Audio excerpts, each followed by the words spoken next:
What's going on, everybody? Welcome to the Ring the Bell Show. I'm Christy Francesco. Joining me today, special day. It is. I had to do a pause there because I have to prepare the right words. It's a special, special day. I want to wish a very happy birthday to the VP, the co-creator, the co-owner of this Ring the Bell enterprise, our very own Jason Kent. Happy birthday, King. Well, I would be remiss if I didn't go out there and just give you as well an early, Mr. Me being the elder statesman here. Happy birthday to you. Early a day, a few hours away. The big 3-7. I'm doing great. How about yourself? I'm doing good. I feel great. I'm excited to be here, and it's amazing. And this jack off here, Jason, for the past 20 years has always said respect your elders every time. Every time he says something to me, because he's an entire 1 day older than I am, which is wild to even think about. But it's pretty awesome. But happy birthday, brother. Hope you've had a good one. Just another year older, baby. Oh my gosh. Crunchies that's in the middle. You could somebody told me today they sell those crunchies individuals. Like you can get them without. Really? I haven't found them yet, but I've been looking for about 20 years, because that is the number one. Like that's the only reason to get that. Like I like ice cream, but the ice cream cake, the crunchies in the middle, that's the only reason to get the ice cream. For sure. I agree. But I've never heard that they saw that individually like that. I've been looking for many years. Well, I was going to introduce Dean and John. Dean, I knew wasn't going to be on tonight. John, he's now bailed on this for probably the 10th consecutive episode, so he's not on here tonight. He's probably on about his 12th to 13th alcoholic beverage tonight. But nonetheless, welcome to everybody watching on YouTube, Twitter, Facebook. Tonight we will touch on a couple things that's been on our minds and in our show's group text, and I figured let's make a show out of this because it's going to be, I would say, arguably the hottest topic going into spring training and then into the beginning of the 2024 season. And it's something that I think it's fun to discuss right now. Also, later on, we have an update on Zach Wheeler and as the Phillies in terms of a contract extension, which is something that I guess we should be probably paying attention to during this offseason. But first, on the agenda today is a topic we just couldn't get away from through the entirety of the 2023 season, and that's the Philadelphia Phillies lineup. It's a lineup that was flawed since, game one of this past season and ultimately was the reason the season ended in Game 7 of the NLCS. So now, with a full offseason, I kind of look back, Jay, and analyze what the Phillies can do differently in 2024. The first thing that comes to my mind, I know it came to your mind as well, it's the lineup. And look, regardless of anyone's thoughts on Kyle Schwarber, and Lord knows this panel has had all of the opinions on Kyle Schwarber. He did provide the most unique offensive season in baseball history. But, capital B-U-T, but I truly believe that experiment, it needs to be done. It needs to be done, Jay. I don't care about any stat. I don't care about the home runs. I don't care that he's a threat to hit a home run on the very first pitch of any time he's up the bat, even to lead off the game or at the bottom of the first. I care about the absolute fact that there's a better lineup there that would, one, benefit Kyle Schwarber immensely, and we'll talk about that. Two, help the Phillies all around become a more successful team offensively in 2024. And if the lineup stays the same heading into next season, I just don't think I can support Topper any longer calling the shots. Call me crazy. Call me a wacko WIP caller or an idiotic hot take host. But to me, it's not even a hot take. I just no longer, and I'm coming around to you. I'm not going to give John credit because he's not here, but I'm coming around to what you've said to me now for 2 years, dude. I can no longer support my leadoff hitter hitting under 250, let alone under 200. I just can't watch it again. I can't. So with that being said, I'm going to go to you for some quick thoughts from, about Schwarber hitting leadoff in 2024. What are your thoughts about it, Jay? And, we can discuss then after that how the lineup can and should look in 2024. So you're the birthday boy, man. Lead us off with this. For me, and I've 100% championed it since day one. He started leading off. I just don't like him there.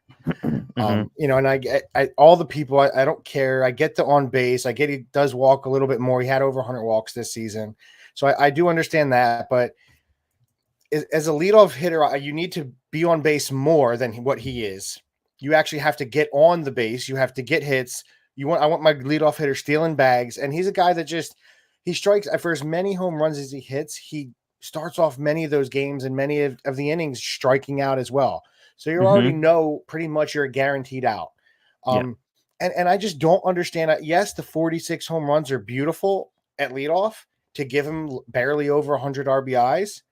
But to me, those 46 home runs are well more better suited to be put in the 4, the 5 hole when you're going to be getting up with guys on base, because we've discussed it many times. Bryce has close to a 400 on base percentage, and you get a guy like Stott and Turner up there.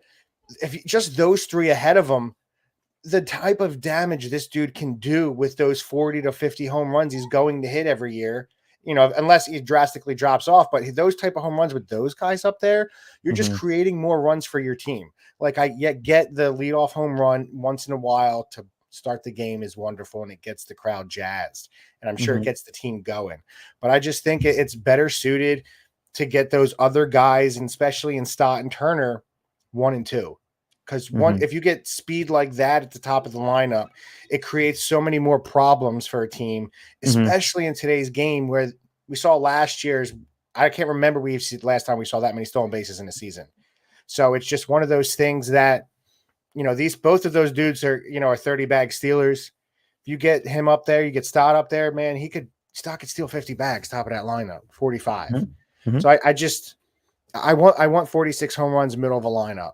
I'm more okay with him striking out there than at the leadoff, just because I think those home runs are much more suited there. He's a power hitter. You want your power hitter batting 4th or 5th. I agree. Look, and I've heard this. We've heard this before, and everyone always goes, well, who else do you want to put at the top of the order? And you and I have brought up Bryson Stott a ton. You're talking about a guy who I think was top 5 in pitches seen. I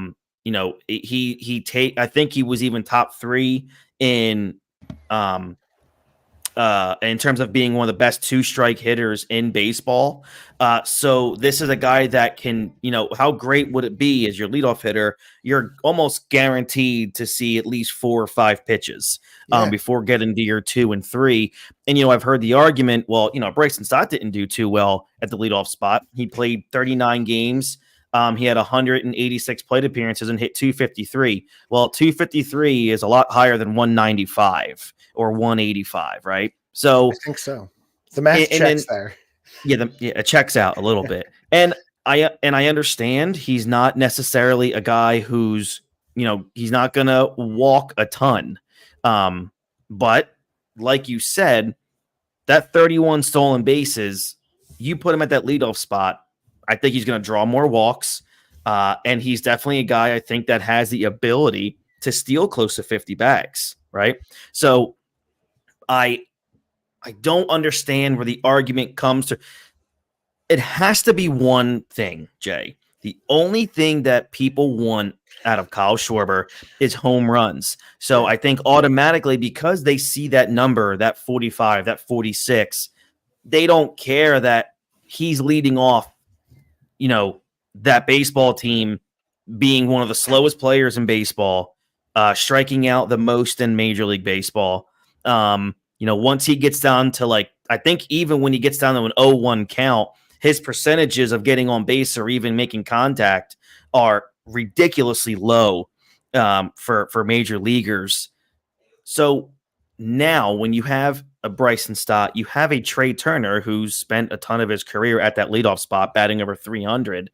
And we all know, we can't predict, but we can assume that we're going to see a different Trey Turner in 2024. But Jay, how do they go into next season logically, seeing how their season ended? That top of the order just could not come through in the last 3 or 4 games. How can you go in the next season with Kyle Schwarber still atop that lineup batting under 200? I don't know how you can logically do it, because you've said it before. If you stack, let's just say, like you and I spoke before. We'll start off with this. It's Stott, Turner, Harper, Schwarber.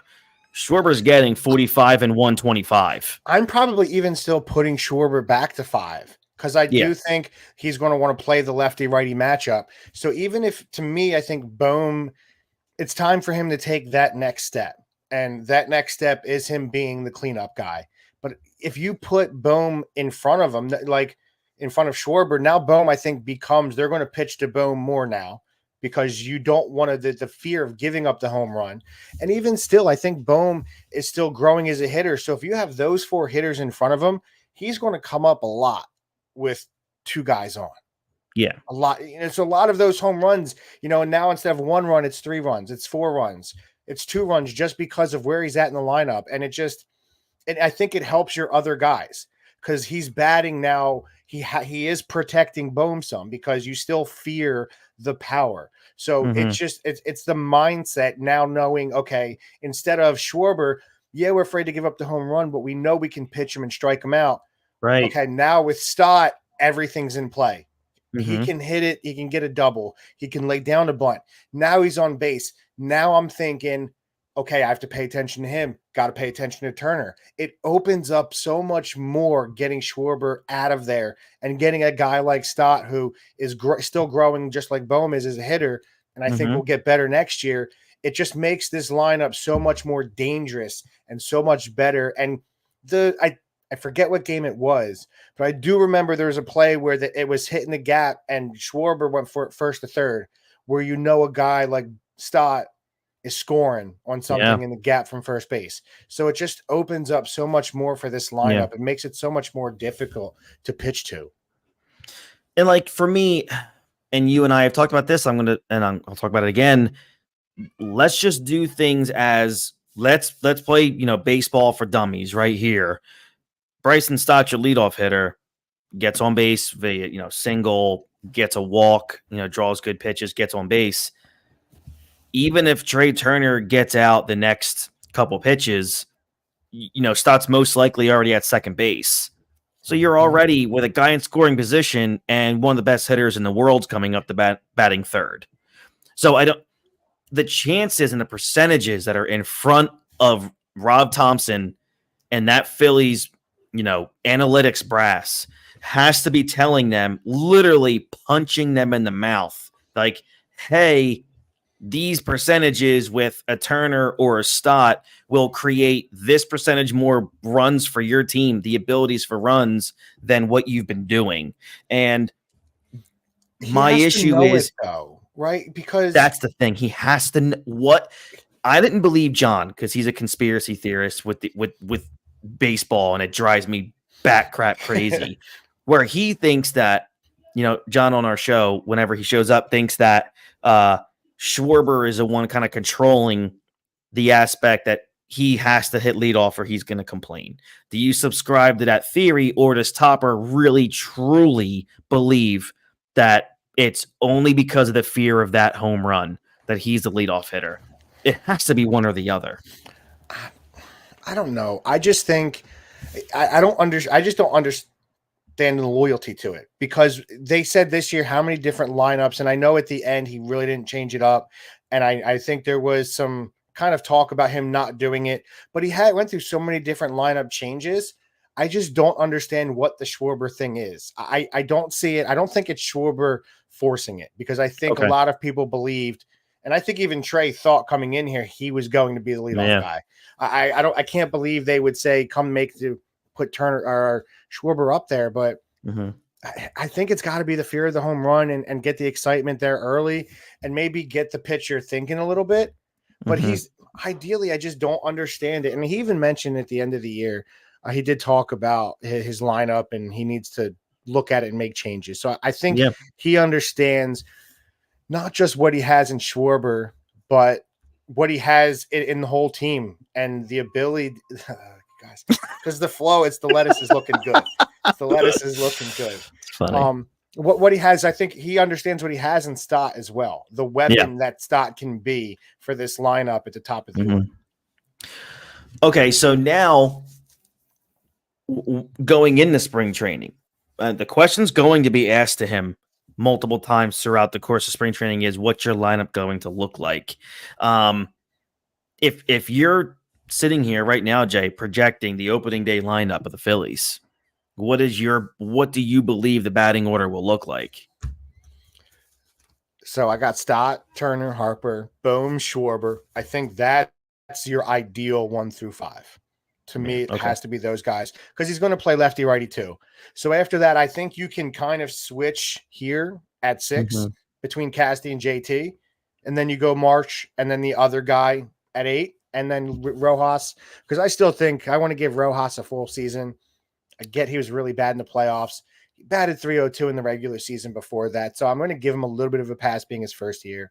I still want to see Rojas up as the everyday center fielder this year. Yeah. And we're going to talk about that a little bit. And by the way, I agree with you. I would actually, there might be some points of the season, depending on how the bats are, where I wouldn't mind seeing Harper in the 2 and maybe slotting Turner in the 3. We'll have to see how it goes. But look, I do like Harper at 2. You and I have always discussed where I think Harper is the most perfect 2-hole hitter. Yeah, so that's just how I've always felt about Harper. I feel like, what Utley was to the Phillies as a 2 is what I think Harper can be. And he gets on base at a little bit higher clip too. Yeah, he's exactly. So to me, if you're not Stott, Turner, Harper, or Turner, Stott, well, you're not going to do Stott at 2 because you're not going to have the back-to-back. I assume you're not going to have the back-to-back left-handed bats. So if you don't start that season, to me, if they're all healthy, Stott, Turner, Harper, Bohm, and Kyle Schwarber, dude, something's wrong. Something is wrong. And that's going to be my biggest issue is when you see what happened at the end of the season. It was the most glaring thing to me where, man, you cannot go into next season with the same thought process of your leadoff hitter hitting 195. It bothers me that I don't know why it took me so long for it to legitimately bother me. I think it's because, again, when you see a guy that's hitting 46 and 100 and he goes on these hot streaks where he can carry you, your hot streaks are few and far between realistically when you break down the numbers when you're hitting 180. So realistically, it's a home run or bust. It's really all it is. And that's not what I want my leadoff hitter to do. And there's no analytical information that you can put in front of me, because I don't think it exists, that tells me Kyle Schwarber is a really good leadoff hitter. And I just don't know how a professional manager who has been to a World Series and has been one game away from his second consecutive World Series can tell me that I'm wrong. And look, I know there's going to be... Maybe Schwarber does have it. Maybe he's got the nudes, Look, it could be right. John, how can a guy hitting 185 control any lineup ever? When we're breaking it down like that, maybe he does. I don't know. That's crazy.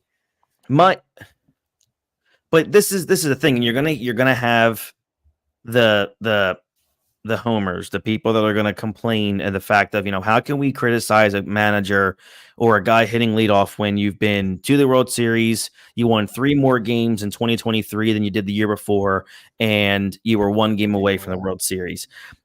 I understand that, but let's remember this is a team game. There's 9 hitters in the lineup, so we're talking about one guy.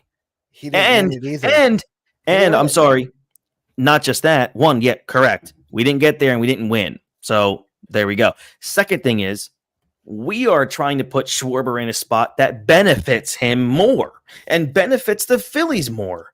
If you love the home runs and the RBIs, and he can walk, obviously, imagine him batting 5th with not a lot of pressure on him, with 2 guys, a guy on or 2 guys on. Almost every time.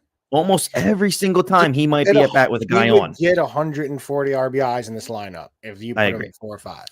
Yep. And this is something that just has to be seen by this team.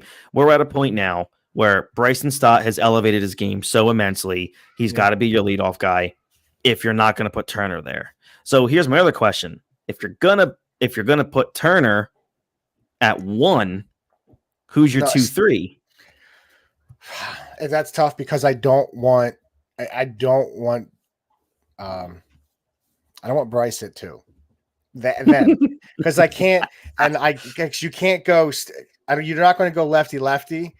Yeah, Stott moves too far. I just don't see a scenario where Turner does lead off unless he's comfortable. Because to me, I really think if he moves it, I think he puts Schwarber at 4, and I think Harper. So if you do that, maybe you go Turner. If you're going to do it, Turner, Harper, Bohm, Schwarber. So that was about to ask you, is there at any point, maybe because of his lack of speed, you can't put him there? There's no chance you have an Alec Bohm hitting 2? Well, because I still think he plays the matchups. I'm okay moving Bohm up, but I want to see the next step. To me, I'm much more. I believe I like the speed of Stott up very high. Bohm, he doesn't give me. He's not going to give me the speed, but he's not. He hasn't. If he had batted 300 this year, okay, maybe I give you that. But I don't know if he's there yet as that guy, as the hitter.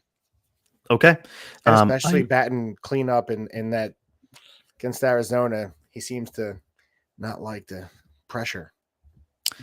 Yeah. I think you're right about that. All right. So look, we're going to have all off season to talk about this lineup. And then once spring training gets going, in like 2 weeks, we're going to be able to talk about that even more. By the way, we should have some activity next week as the winter meetings will be kicking off, I believe mid to late next week.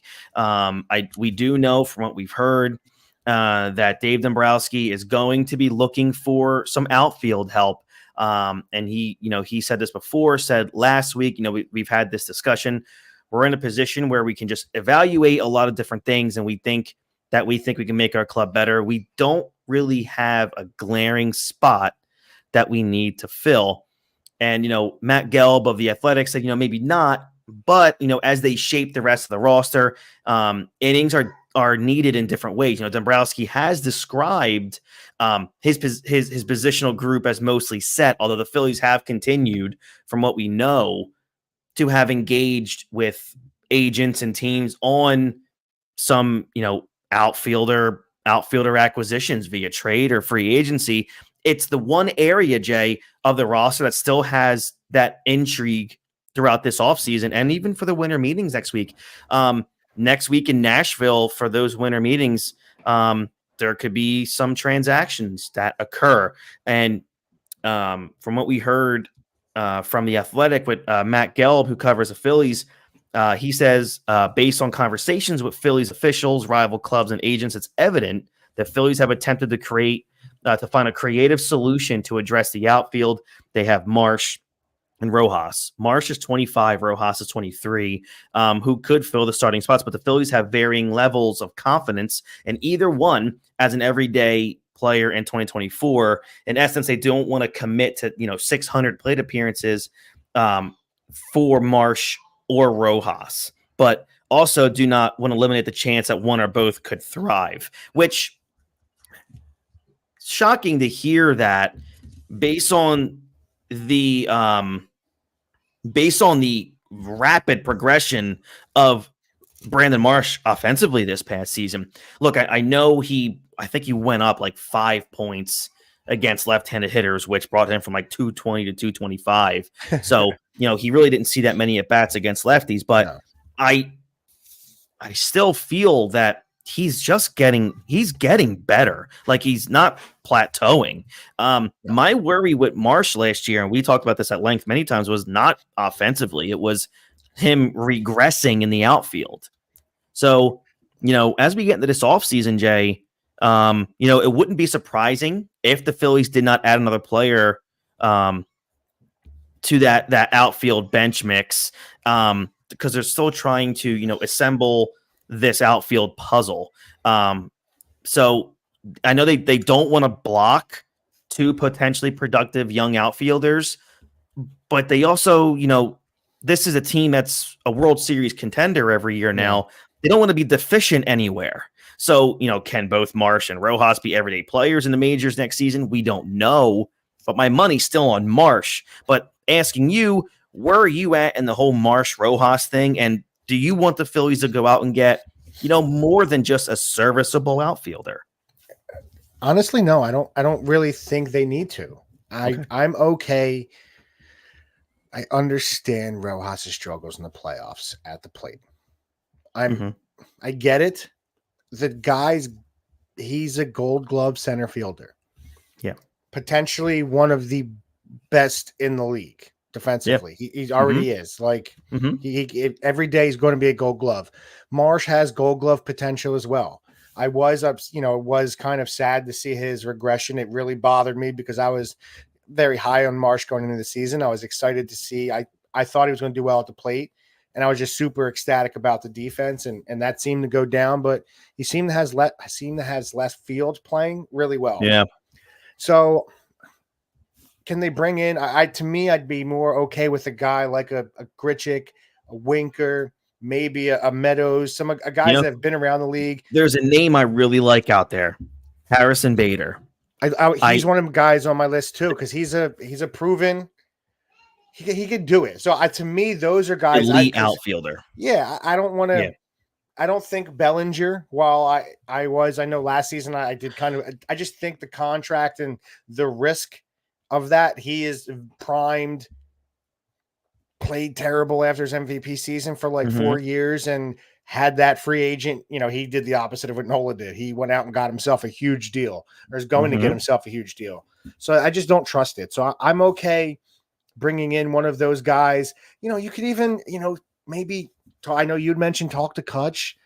Maybe if you want to spell them, you bring in these other guys that can give you at bats that are proven major leaguers. But I don't think anything more than that, because I'm very comfortable, I think, with them. And like I said earlier, Rojas, he batted 300 throughout the regular season. So I want to give him an opportunity because, like you said, they're both young. They're both under control for a while. I want to keep building on what we saw this regular season from the both of them. So what you're saying is, if there's one thing you're not going to worry about, it's a 9-hole hitter. No, not at all. I'm okay with Rojas being 9. Okay. I understand. I still think they'll do something. I would like to see Harrison Bader. I know he's his hitting needs to improve, but dear goodness, he's an elite defensive player. So I would really wouldn't mind having him in here. All right, so let's round things out with an update that we got from Todd Zalecki, who covers the Phillies for MLB.com, regarding a possible extension for the Phillies ace, Zach Wheeler. Dombrowski said initially that he wasn't confident the Phillies would re-sign Aaron Nola once he hit free agency, but they took care of that 7-year, $172 million contract. Moments after that press conference ended, Dombrowski was asked if it was a priority to sign Zach Wheeler to a contract extension to avoid, him be testing free agency at the end of next season. And this is what Dombrowski said. We know we'd like to keep him in the organization for a lengthy period, but it's not always easy.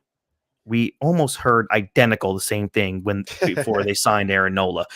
So it's something that I'm sure we'll pursue at some point, but I'm not sure at this point how important it is for them being Zach Wheeler and his camp at this time. So that last sentence to me, Jay, could be interpreted as Wheeler preferring maybe to test free agency. Maybe has that been expressed to the Phillies? I'm not sure, but we do know that the Phillies have discussed an extension. No offer has been made, but one is expected at some point. I mean, the Phillies, even though it was a massive low ball in the spring training, did make a contract offer to Aaron Nola.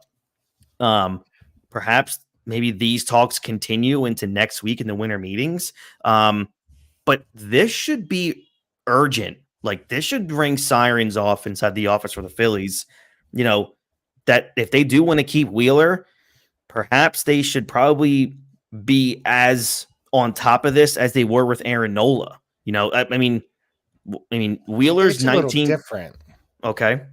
Go ahead. Because with Nola, I get he's not the pitcher Zach Wheeler is, but Nola's your guy. Like, I know Wheeler's the one, but Nola's yours. So I think it's a little bit different there. I'm not saying that they're not going to be urgent, because with a guy like Zach Wheeler, you have to. But also looking through next, I don't know if it, like, I do like Zach Wheeler. That article that you sent us the stuff today, and I was kind of shocked when you see the numbers that you see that Wheeler's going to be projected to get, even though they make sense for what he's done for us. I understand it. I was not thinking that type of contract. But I also think next year there are a decent amount. I remember looking through it this year. There's a few, and next year there's quite a few starting pitchers. So I don't know, and I believe, Painter. You don't know what he is, but you still have him. Abels can come up, so there are options where you don't necessarily have to go after Wheeler. And you knew Nola was probably going to give you something a little team friendly. I guess they assumed, they were hoping that, because they did get better offers and he stayed here. But I don't know if it's as pressing, as I think the pitching market, you can definitely go out and get a few. Because I think next year is a big, unless they get signed long, you never know. But I think they get the deal done before the season starts with him. Yeah, I mean, look, it's not impossible to imagine Wheeler getting a multi-year deal, but is he going to get a 7-year deal like that, like a Nola, which is I can't even fathom thinking, which would make Wheeler 41 at the end of that deal. But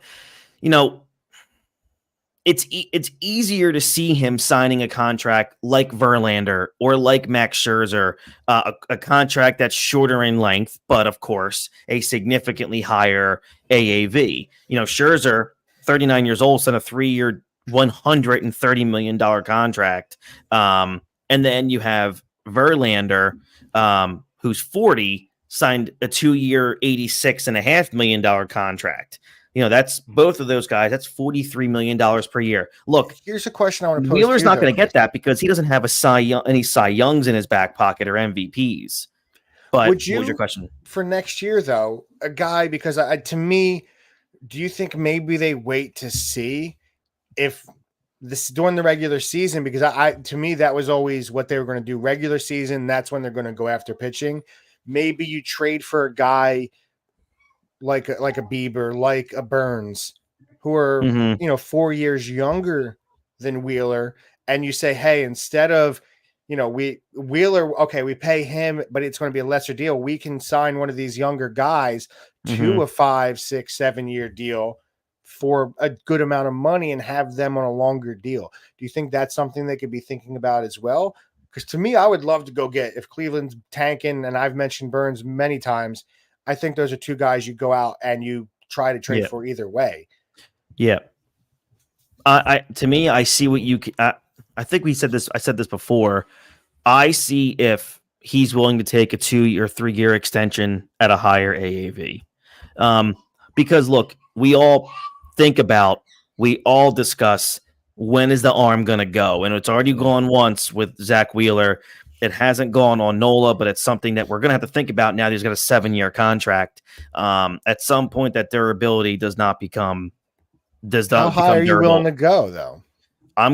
In terms of AAV, probably 2 years at 32 to 34 a year. Okay. I mean, I think he's earned that, right? I agree. Because the projections, weren't they close to like 30? They thought maybe 34, 35. So I could see that too. I'd be okay. I'd even be okay with that, because I still think he has a few years left. I don't think, his arm has rebounded from the fatigueness, and he really hasn't been injury history. Not a lot since 95 innings this year. Since his injury really with the Mets, just the arm fatigue with us. So I'm comfortable. I'm comfortable 2 years, 35 a year. Yeah, and then maybe have a buyout in that 3rd year if you want to buy that out. Yeah, I mean, look. I think you're right. I think they're going to explore during the season another arm, which would be smart, because because again, you have a 31-year-old pitcher who's going to be 31, Nola this year, 34-year-old Wheeler. These are pitchers, man. Like, you just don't know when it's going to go. You've got to prepare yourself for the next 2, 3, 4 years. And I think you're right. I think that's something they're definitely looking into. But if it comes out that they, extend Wheeler 4 or 5 years, I'm probably going to lose my mind. That's and I love Wheeler, bona fide ace, but please, you got to keep it 3 years or under. You just can't do that to your team. You just can't do it. He's not Verlander. He's not Max Scherzer. I mean, I'm not saying he can't be, but right now he's not. So you just got to be careful with the amount of years you're giving this guy who's already got a Tommy John under his belt. The trajectory for Verlander's kind of matching up because Verlander started to dip. Mm-hmm. Back. So, maybe he had his injury. Now he's good. So I'm going to buy he's that guy. So let's give him 5 years now. You talked me into it. Let's not. No, I didn't talk. I talked out of it. I'm trying to talk out of this. All right, guys, head over to manscaped.com right now. They got their Cyber Monday or, their Black Friday, Cyber Monday deal, I think, going one more day. So head over there, use our code baseball20 for 20% off your order and free shipping worldwide. Again, head to manscaped.com right now. Use our code baseball20 for your 20% off and free shipping. And also head over to SeatGeek.com. Use our code ONTHEBUMP for $20 off your very first ticket purchase. For your big Eagles game this weekend, Eagles versus 49ers, probably the game of the year on the docket for the NFL. And if you want to go to that game, there are tickets available. They are quite expensive. I think the average price is like $490. So, if you want $20 off that ticket and your very first ticket purchase, use our code ONTHEBUMP, and we'll help you out a smidge, about 2% of that. We'll try our best to help you out. So yeah, head over to SeatGeek.com right now. Use that code ONTHEBUMP for $20 off your very first ticket purchase. Jay, man, it's the end of the birthday show. This is it. You've now peaked on your birthday. We had a Ring the Bell show. That's it. November 29th. Peaked in life, I feel like now. It's it. It's done. Now you can go to bed. You can get a nice early bedtime on your birthday. I got to go eat my ice cream cake first. I got to go eat my. You got to eat your ice cream cake. Yep. Ice cream and cake. then at 12:01, I'm going to be in my bed. And I better get a text message from you saying happy birthday. It'll be a song. It'll be a nice song. Oh, I hope so. I hope you send me a photo in front of your tree again. So. I'm going to keep it at that. This is a PG show, ladies and gentlemen. All right, so head over to anywhere on the socials at Ring the Bell 856. If you're on YouTube, watching this on YouTube, like this video, subscribe to the channel, share with your friends and family. Next week, winter meetings. We're going to have a show at some point next week. I'll keep you all updated.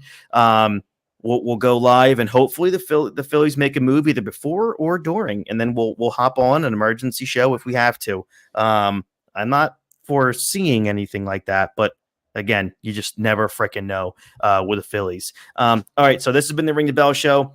That's Jason Kent. I'm Chris C. Francesco, and we'll catch you guys down the road. Have a great rest of your week and weekend, and we'll talk to you all next